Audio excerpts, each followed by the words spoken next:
Resident Evil has been hiding the truth about bioweapons in plain sight for 28 years. Every virus outbreak, every corporate cover-up, every impossible mutation points back to experiments that defy biological science and common sense. That's why today I'm breaking down some of the biggest unsolved mysteries in Resident Evil and what they really mean, starting with the virus that created everything else, the progenitor virus. The progenitor virus is supposed to be the foundation of every bioweapon in Resident Evil, and that would make perfect sense, except nobody can explain where it actually came from or how Oswald Spencer found it in the first place. The official story says Spencer discovered the progenitor flower in West Africa during the 1960s. He found it growing in the Sun Garden, a remote region with unusual properties. The flower contained a naturally occurring virus with remarkable mutagenic capabilities. Spencer, along with James Marcus and Edward Ashford, synthesized this virus and founded Umbrella Corporation in 1968 to weaponize it. The T virus, G virus, and every other strain descended from this original progenitor sample. Makes sense. Natural discovery leads to scientific exploitation. But then you read Spencer's personal files from Resident Evil 5. Spencer didn't just stumble onto some flowers, he was searching for them specifically. He knew exactly what he was looking for and exactly where to find them. The files mention the ritual and the ancient knowledge that led him to West Africa. Not scientific research, not exploratory expeditions, ritual knowledge. The research notes get stranger. The progenitor flower only grows in one location on Earth. Just one. It requires specific soil conditions, precise elevation, and exact temperature ranges that don't exist anywhere else. Scientists have tried cultivating it in controlled environments for decades. Every attempt failed. The flower dies within 48 hours of leaving its natural habitat. Then there's the virus itself. Natural viruses don't behave like progenitor. They don't rewrite genetic code with surgical precision. They don't create stable mutations across species barriers. They don't grant superhuman abilities while maintaining host consciousness. Players who examined the research files found something disturbing. The progenitor virus contains genetic sequences that don't match any known organism on Earth, not similar sequences, not related sequences.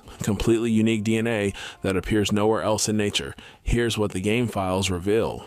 Spencer's expedition to Africa wasn't just about flowers. The cut content from RE5 shows he performed a ceremony at the Sun Garden, an actual ritual with specific steps, precise timing, and ancient symbols carved into stone.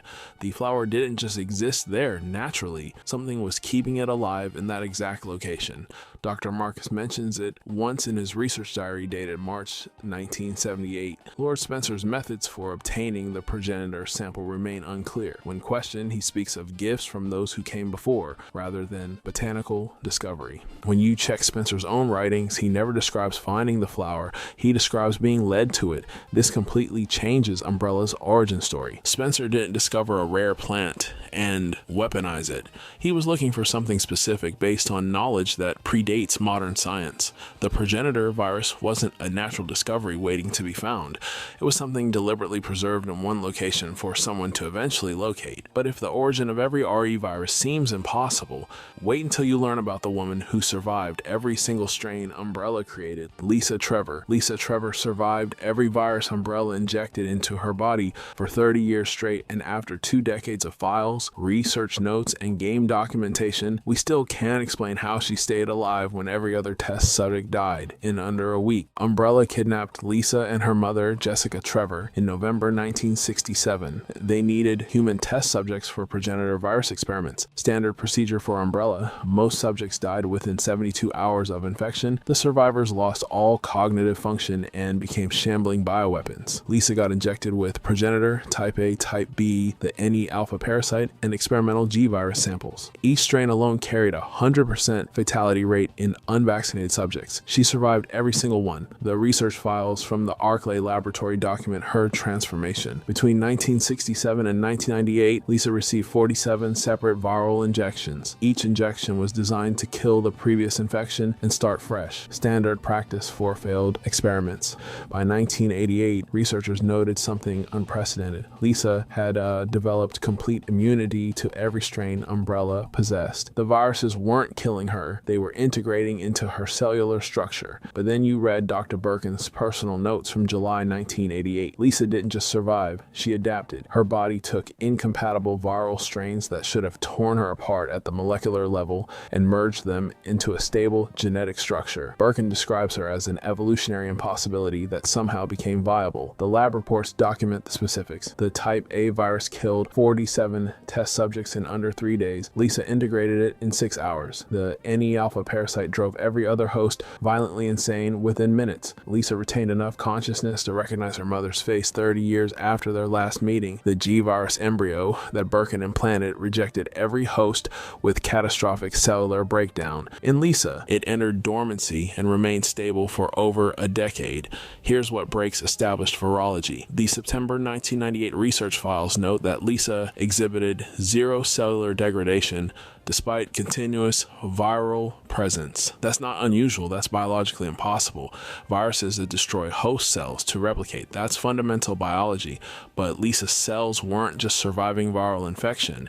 They were using viral DNA to enhance themselves. Her tissue samples showed active viral replication without cellular death. The autopsy reports get worse. When researchers examined her tissue samples in 1991, they found something terrifying. Her cells contained genetic material from all 47 viral strains simultaneously, not fragments. Complete active viral genomes coexisting in the same cell. Modern science says this cannot happen. Different viruses compete for cellular resources. They destroy each other. They don't cooperate. Dr. Marcus mentioned her in a classified memo dated August 1988. Subject Lisa Trevor represents our greatest failure and our most significant discovery. We cannot kill her. We cannot explain her. We cannot replicate her condition. When you check the follow-up reports for answers, you find frustrated observations about mechanisms beyond current scientific understanding without any actual explanation of what those mechanisms are. But if one woman's surviving impossible viral combination seems disturbing, wait until you learn about the infection that spread before Umbrella even existed, the Endopia outbreak.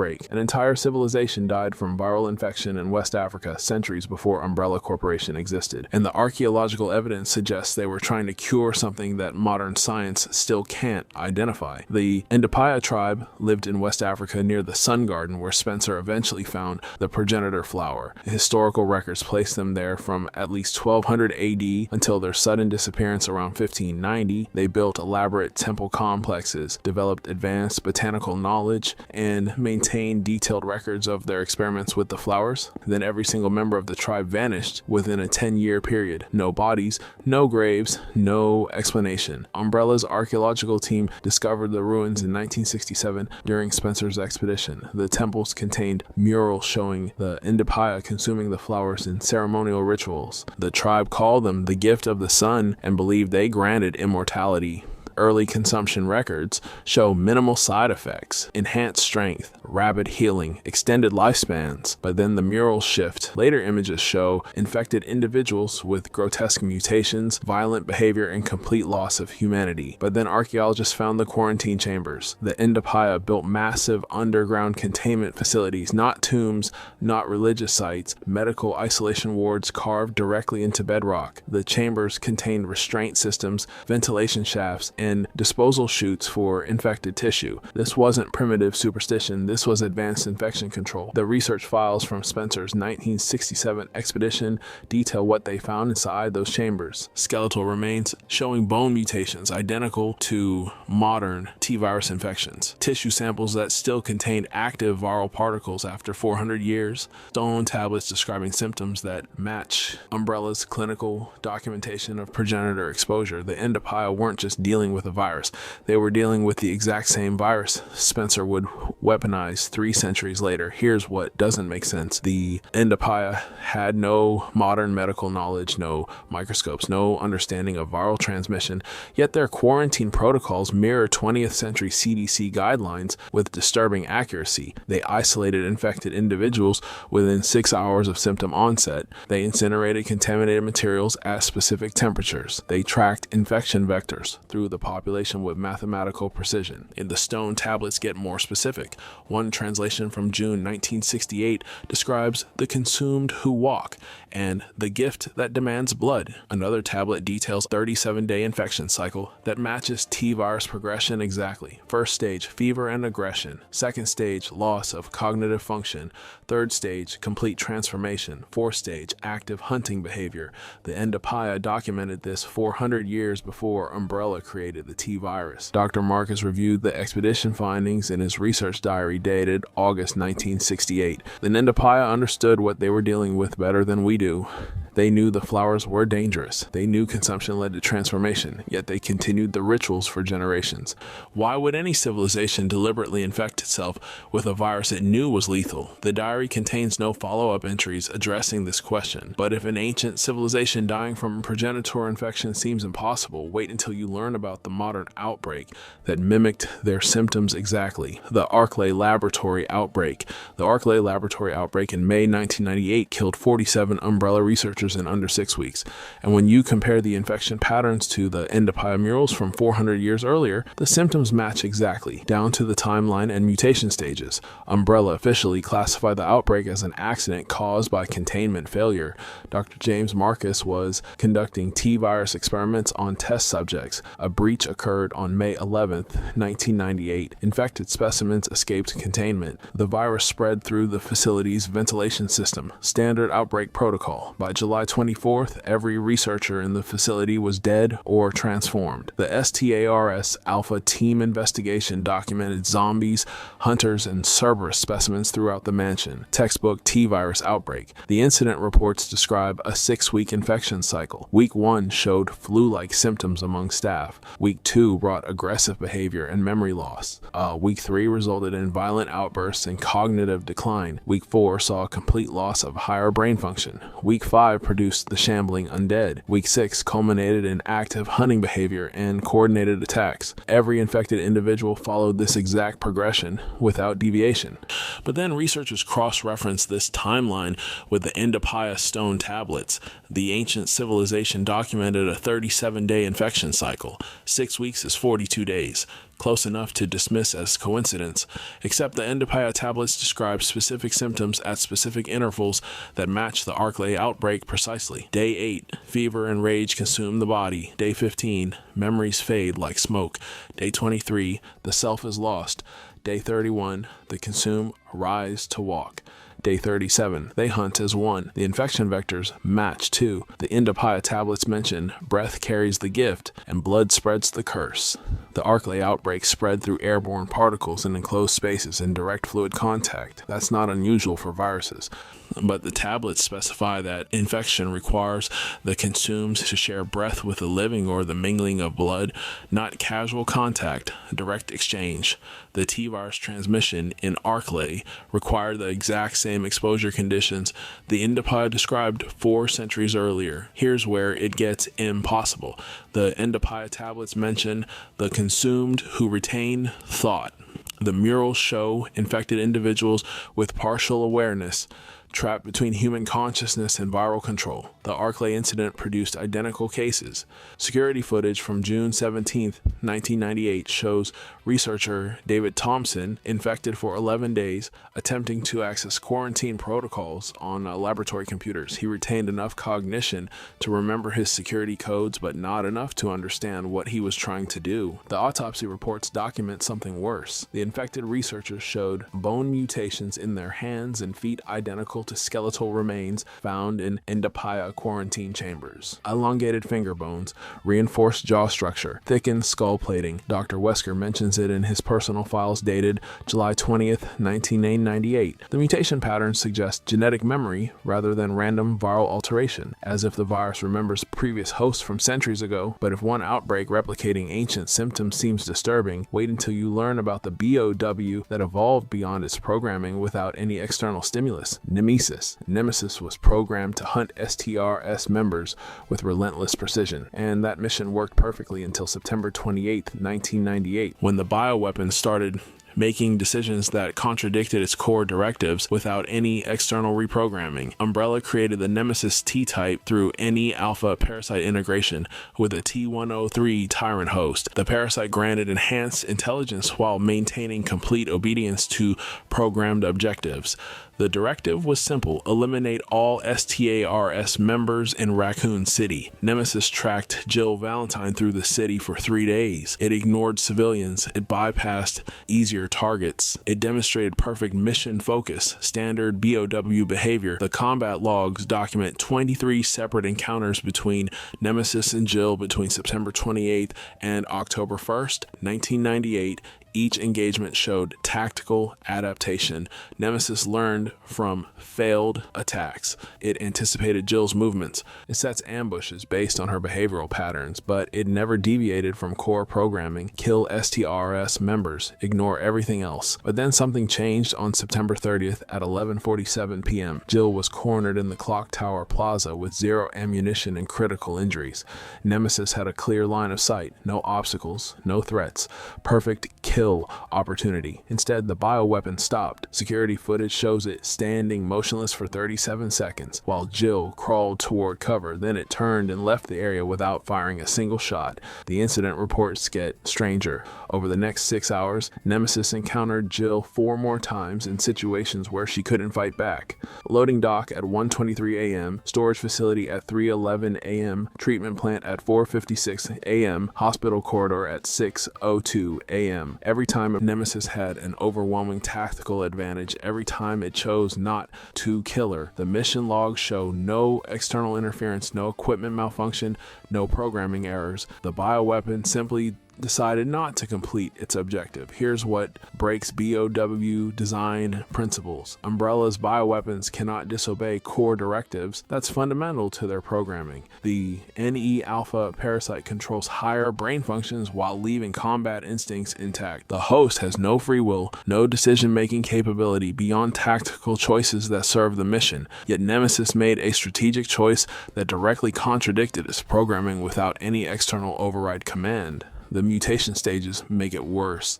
As Nemesis took damage throughout October 1st, it underwent 3 distinct transformations. Each mutation increased physical capabilities while degrading the NE alpha parasite's control. By the final stage, the parasite was 87% destroyed according to tissue samples recovered from the dead factory. The bioweapon should have reverted to mindless T-1903 behavior. Instead, it demonstrated even more complex decision-making. It used environmental weapons. It adapted to Jill's tactics in real time. It showed problem-solving abilities that required intact, higher cognitive function. Dr. Matt Geisen reviewed the combat data in his classified report dated October 12, 1998. Nemesis exhibited autonomous decision-making that suggests consciousness rather than programming. The biological mechanisms for this level of cognitive independence do not exist in our current BOW designs. Something in the field changed how the parasite interfaced with the host. But if one bioweapon gaining free will seems impossible, wait until you learn about the scientist who died in an explosion and somehow walked away completely unharmed. Wesker's survival. Albert Wesker died on July 24, 1998 at exactly 11:47 p.m. in the Arglay laboratory. The autopsy confirmed his death with documented cardiac arrest, but security footage shows him walking out of the facility 3 hours later without any medical intervention.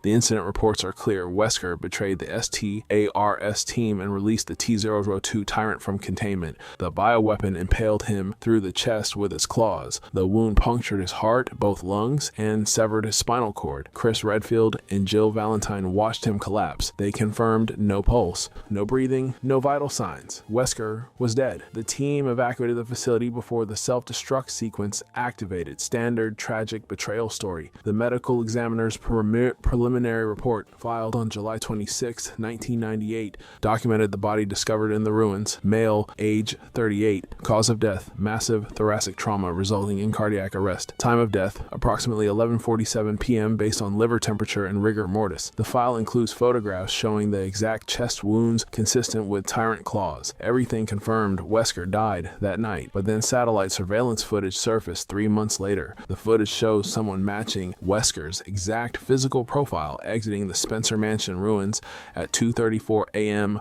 on July 25th, walking, not limping, not injured, and the figure moved with complete mobility and showed no signs of trauma. Umbrella's internal investigation confirmed facial recognition matched Wesker with 94% accuracy. The tissue samples are impossible. When researchers analyzed centralized blood recovered from the Mansion laboratory, they found two distinct samples matching Wesker's DNA. The first sample, collected at 11:52 p.m., showed complete cellular death, no metabolic activity, no electrical impulses, clinical death. The second sample, collected at 2:18 a.m. from the same location, showed the same DNA with active cellular function and viral integration at the molecular level. Here's what medical science cannot explain. Dead cells do not reanimate. That's absolute biological law. Once cells enter necrosis, the damage is irreversible. But Wesker's tissue samples show a complete reversal of cellular death. The 11:52 p.m. sample had 0 ATP production. The 2:18 a.m. sample showed ATP production at 300% normal human levels. Not recovery, not healing, complete cellular resurrection. The classified files reveal something worse. Wesker had injected himself with an experimental prototype virus at exactly 11:30 p.m., 17 minutes before the tyrant attack. The virus was designed to trigger only upon host death, not injury, death. Wesker's medical records show he calculated the precise timing. He knew the tyrant would kill him. He planned to die. The virus required clinical death as the activation trigger. Dr. Birkin mentions it in an encrypted email dated June 15, 1998. Albert's prototype virus rewrites the host at the moment of death, not before. The cellular reconstruction requires complete system failure to initialize properly. He has engineered his own resurrection. When you check what happened to other prototype test subjects, every single one died permanently. Wesker was the only successful case in 47 trials. But if one man engineering his own resurrection seems insane, wait until you learn about the village where death stopped working entirely. The village. Death stopped working in a remote Eastern European village sometime around 1919, and over the next century residents died and returned so many times that the villagers stopped burying bodies because they knew the corpses would eventually get back up. Mother Miranda arrived in the village in 1919 after her daughter Eva died from the Spanish flu. She discovered the megamycete, a mesofungal superorganism growing beneath the village, and used its parasitic Kadu to experiment on the locals. The goal was resurrection. Bring Eva back. Most experiments failed. The subjects mutated into lichens or died screaming, but some transformed into powerful entities called the Four Lords: Salvatore Moreau, Carl Heisenberg, Donna Beneviento, Alcina Dimitrescu, all former humans remade through Kadu infection. The village records document the transformation. Between 1919 and 2021, Miranda conducted 347 Kadu implantation experiments on villagers. The survival rate was 4%. Failed subjects either died within hours or mutated into mindless creatures. But here's the thing, death wasn't permanent. The church ledgers show 89 villagers dying from Kadu rejection between 1920 and 1935. Those same 89 names appear in census records from 1940, marked as living residents. But then you read the excavation reports from Chris Redfield's 2021 BSAA investigation. The village graveyard contained 412 marked graves. When they exhumed the site, they found 31 bodies. That's 381 missing corpses from documented burials. The graves showed signs of disturbance from below, not above. Something was digging its way out. The medical files get worse. Dr. Nichols, a researcher embedded with the BSAA team, examined tissue samples from dead lichens killed during the assault on the village. The autopsy report dated February 10th, 2021, notes something impossible. The lichen corpses showed cellular activity 16 hours post-mortem, not residual metabolic function, active cell division. The tissue was growing, dead tissue was multiplying. Here's what breaks every rule of biology. The megamycete creates a consciousness network that stores the memories and genetic information of everything it consumes. When something dies in the village, the mold retains a complete cellular blueprint. That part makes sense. But the villagers weren't just stored in the mold's memory. They were being physically reconstructed. Miranda's research notes from December 1952 describe spontaneous resurrection events where dead villagers regenerated from mold growth without any deliberate intervention on her part. The BSAA investigation found something in the underground chambers beneath the ceremony site. Crystallized remains of 73 individuals suspended in mold structures. The crystallization preserved them in a state between life and death. Medical scans showed zero brain activity but active cardiovascular systems. They weren't alive. They weren't dead. They existed in a biological state that modern medicine doesn't have terminology for. Ethan Winters experienced this firsthand.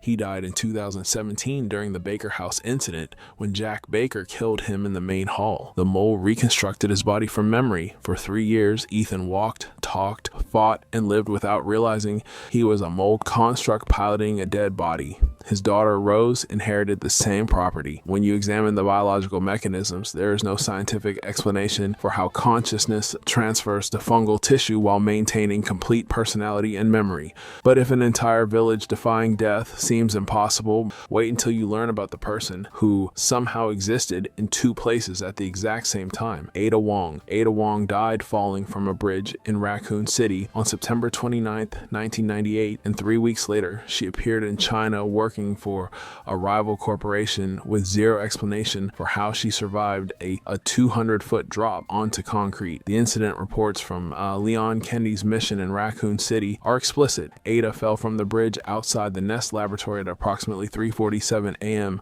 Leon watched her fall. No safety equipment, no parachute, no grappling hook deployment. She hit the ground below and Leon heard the impact. He searched for 40 minutes but found no body. The official conclusion was death by massive blunt force trauma, with the body lost in the subsequent destruction of Raccoon City. 3 weeks later, on October 23, 1998, Wesker's intelligence reports placed Ada in Shanghai negotiating a deal with the Organization for G-Virus Samples. She showed no injuries, no signs of recent trauma, no indication she'd survived a near-fatal fall less than a month earlier. When Wesker questioned her about Raccoon City, she provided mission reports with details only someone physically present could know. But then you examine the evidence from multiple sources. The Umbrella surveillance logs from September 29th show Ada's biometric signature going flatline at 3:51 a.m. Heart stopped, no respiration, no brain activity. Clinical death confirmed by remote monitoring systems. Those same logs show her signature reactivating in Hong Kong on October 1st at 11:22 p.m. Same DNA markers, same retinal scan, same fingerprints. But the geographic jump was 7,800 miles in 44 hours with no flight records, no border crossings, and no documented travel. If you enjoyed this video and want to see every Resident Evil death explained, click the video on screen now.